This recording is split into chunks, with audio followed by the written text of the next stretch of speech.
Neste fim de semana ocorreu uma treta entre reaças, que envolveu inicialmente Nando Moura e Gil Diniz, mas depois foi arrastando, no turbilhão um monte de pessoas. Entrou Danilo Gentili no meio, Joyce Hasselman e outros começaram a falar, até o ponto que chegou nos Trend Topics do Twitter a hashtag Nando Moura. E o que aconteceu? Foi envolvendo principalmente o Gil Diniz, que também é conhecido na internet como carteiro reaça. Então chamar de reaça o carteiro reaça não é somente um xingamento, é alguém que se identifica como tal. O carteiro reaça, o Gil Diniz, ele é uma das figuras, é um desses políticos que se elegeu na esteira do bolsonarismo. Então ele se elegeu para a Assembleia Legislativa de São Paulo, para a LESP, é um deputado estadual, e ele, assim como a vastíssima maioria dos bolsonaristas, ele adotou na pandemia uma agenda negacionista. Tanto que tinha na porta do gabinete dele que era proibido entrar no gabinete do carteiro reaça, do Gil Diniz, era proibido entrar com máscara. E aí aconteceu? O carteiro reaça pegou Covid, contraiu Covid, ficou mal e foi parar na UTI. Ficou internado na UTI. E se recuperou, agora parece que está bem. E daí quando ele sai da UTI, ele agradece ao mundo, ao seu retorno ao reacionarismo, o Nando Moura vai lá e confronta o Gil Diniz, dizendo o seguinte, mais ou menos nesse sentido, para quem quiser conferir textualmente a briga, eu recomendo que vocês assistam, assim que acabar esse vídeo, vocês vão lá e assistam ao vídeo do Clayson, porque o Clayson, ele lê tweet a tweet aqui a briga entre essas pessoas. Eu vou só resumir, porque a intenção é analisar o contexto disso e não as falas específicas. E daí o Nando meio que jogou a ideia de quantas pessoas morreram para que o Gil Diniz, o negacionista da pandemia, o bolsonarista que era contra distanciamento social, contra lockdown, contra máscaras, quantas pessoas morreram para que esse reaça usasse uma UTI e sobrevivesse. E daí o Gil Diniz ficou nervoso, começaram a se xingar, foi uma baixaria completa ali na internet. Como eu falei, entrou depois Joyce Hasselman, entrou Danilo Gentili, entrou um monte de gente no meio da briga. E o que acontece? Primeiro a gente vai analisar algumas questões envolvendo essa treta específica, essas figuras específicas, e também algumas implicações a partir disso. Só que antes eu quero deixar um recado para vocês. A partir dessa semana, a partir de hoje, para quem quer aprender francês, haverá um intensivão aqui na internet com o pessoal do Francês com Nativos, incluindo o Alexis do canal Olá Brasil. Então, vocês podem se inscrever aqui no link que está na descrição ou no comentário fixado. É só ir lá, é gratuito, uma semana de intensivão de francês para quem deseja aprender e, como vocês sabem, saber um outro idioma é fundamental para que você possa ter acesso a mais informações e também, se um dia for viajar para a França, poder se comunicar com as pessoas ali e se virar. Então, confiram, façam esse curso aqui, vamos ver se a gente se encontra por lá, Será do dia 5 ao dia 8 de abril, às 8 horas da noite. Então, participem. Bem, então vamos primeiro aos participantes dessa treta, Por um lado, como eu falei, o Gil Diniz, esse negacionista da pandemia, bolsonarista, que leva às últimas consequências esse sectarismo fanatizado do bolsonarismo, e do outro lado, o Nando Moura, que é um dissidente, Ele é vamos dizer assim, como ele é chamado pelo pessoal, um traidor do bolsonarismo. Os dois, Gil Diniz e Nando Moura, foram cabos eleitorais do Bolsonaro, e o Nando Moura foi cabo eleitoral também para a candidatura a deputado estadual do Gil Diniz. Era alguém que no canal dele, um canal com milhões de inscritos, ajudou em parte a eleger Bolsonaro e ajudou em parte a eleger o Gil Diniz. Se essa figura está agora na Alesp, se ele está nesse jogo político agora, é em grande parte por um empurrãozinho dado pelo Nando Moura, e o Nando Moura sabe disso, o Gil Diniz sabe disso, e eles estão agora se arranhando ali, se estressando, e nessa briga surgiu até uma denúncia do Gil Diniz que o Nando teria exigido um cargo na Alesp, como assessor parlamentar do Gil Diniz, um cargo para um amigo do Nando. O Nando disse que é mentira, então fica o dito pelo não dito e sabe-se lá qual é a verdade. Então o Nando foi alguém que vai e rompe com o bolsonarismo. Ele vai lá e ele, que era um apoiador fanático do Bolsonaro, e quando eu digo fanático não é exagero não, ele foi alguém que após a vitória do Bolsonaro, nos primeiros meses ali, dizia que estava tão satisfeito com o meu presidente que ele queria uma urna eletrônica em casa para apertar 17 todos os dias. Não sou eu dizendo não, era o Nando dizendo isso no canal dele, que ele queria uma urna eletrônica em casa para todos os dias votar de novo pro meu presidente. E daí depois ele rompe, né? Ele tira umas férias e quando ele volta dessas férias, ele volta transtornado com o Bolsonaro.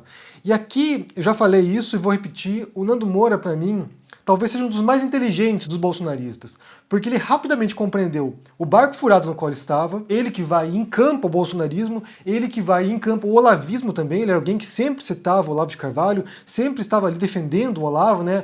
Até aqui fez vários vídeos me atacando, me insultando porque eu estaria difamando o astrólogo, charlatão que ele tanto defendia. Depois ele rompe com o Olavo de Carvalho também, então alguém que encampou essa extrema-direita, que representava a extrema-direita no Brasil, que foi considerado como o maior canal conservador brasileiro, ou seja, era um Olavo bolsonarista de carteirinha mesmo, que deu um curso de conservadorismo usando como referências Olavo de Carvalho também, ou seja, não é alguém que passa ileso nessa história, mas ele vai lá, compreende o barco furado, se afasta disso e muda totalmente a postura e passa a criticar o Bolsonaro. Então eu vejo aqui duas coisas. Primeiro, por um lado, ele compreende a furada, e segundo, ele entende também rapidamente que é muito mais fácil você ser pedra do que você ser vidraça. Então, de maneira muito hábil, ele passa a atacar o Bolsonaro. Ele passa a confrontar o Bolsonaro. E nessa lógica, é muito mais fácil você ser oposição, porque é só você apontar os erros, né? Do que você ficar tentando defender o indefensável.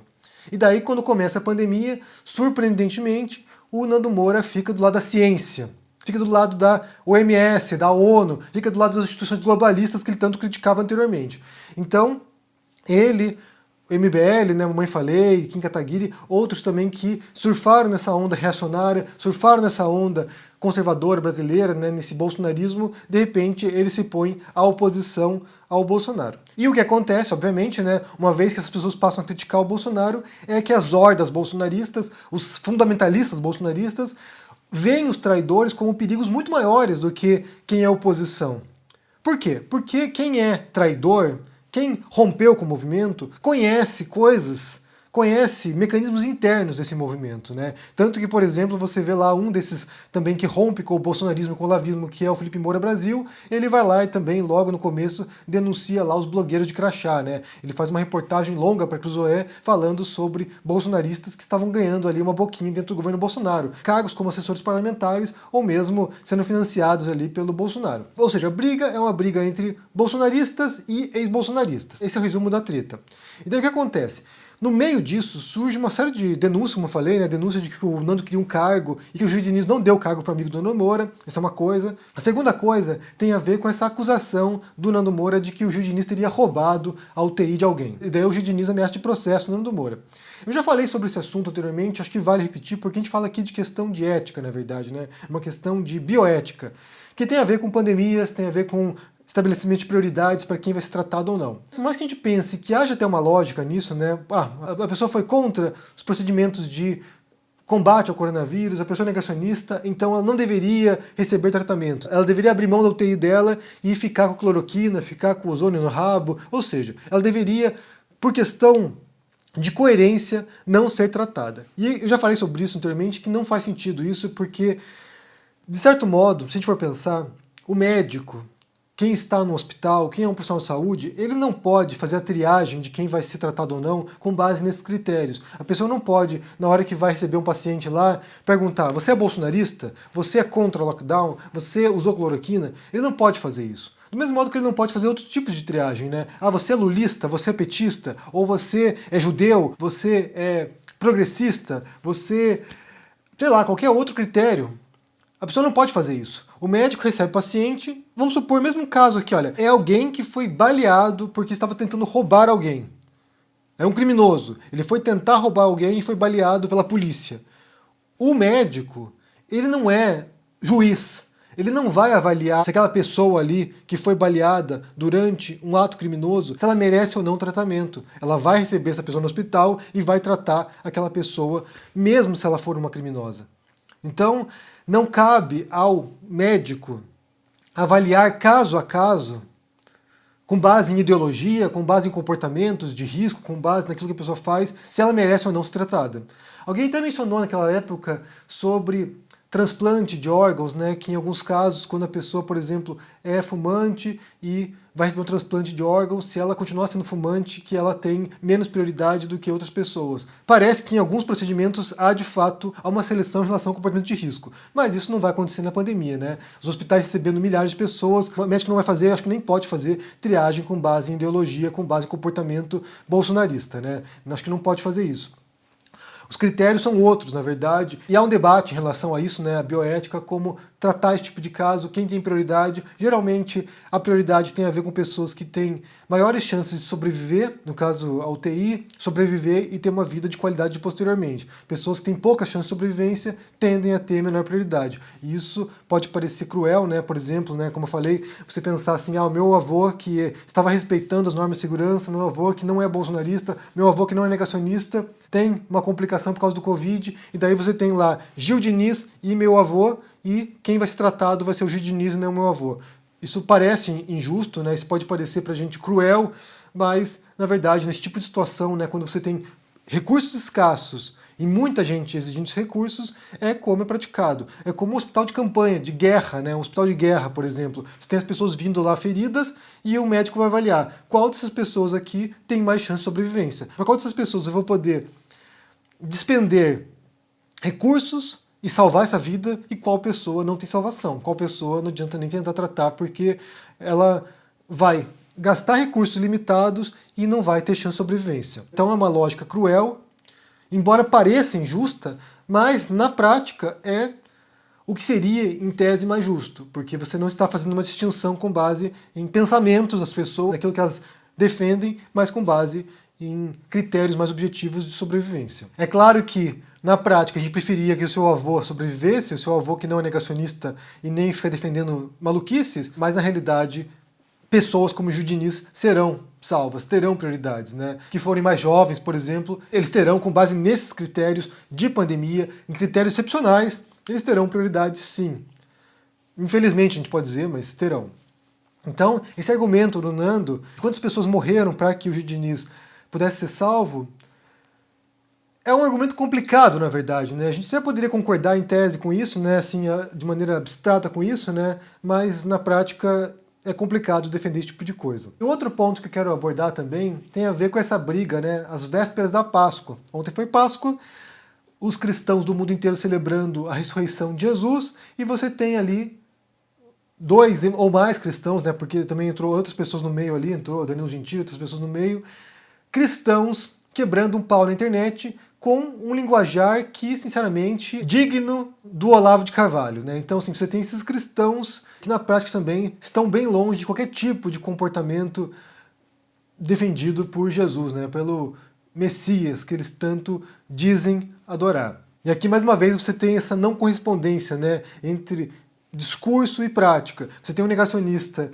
que defende um monte de comportamentos complicadíssimos na pandemia e que depois vai para o UTI, e de repente você tem lá esses cristãos que, na hora de exercer o seu cristianismo, né, na hora de provar que são cristãos, eles não estão nem aí para a mensagem de Jesus. Principalmente se a gente for pensar que a mensagem essencial de Jesus, né, a mensagem central de Jesus, se você tiver que extrair uma coisa dos evangelhos, uma única coisa, é ame o seu próximo como a si mesmo, ame até mesmo os seus inimigos. Essa é a mensagem básica do cristianismo, gente. Essa é a mensagem básica de Jesus. É claro que você pode dizer depois, né, que a progressão da religião cristã tem outra tendência, né? Defende uma série de preconceitos, defende uma série de violências. A gente pode falar isso, mas a mensagem de Jesus mesmo, né, o fundador da religião, embora não fosse a intenção dele fundar uma religião, ele era mais um reformista judaico, mas a mensagem central de Jesus é essa: ame o seu próximo como a si mesmo. E se esses bolsonaristas, esses olavistas, se essas pessoas, esses conservadores fossem de fato cristãos, eles não se comportariam do modo como eles se comportam, não seriam armamentistas, não defenderiam a violência como resposta política, não defenderiam esse ódio que eles tanto pregam, né? Porque é uma mensagem de ódio, de intolerância.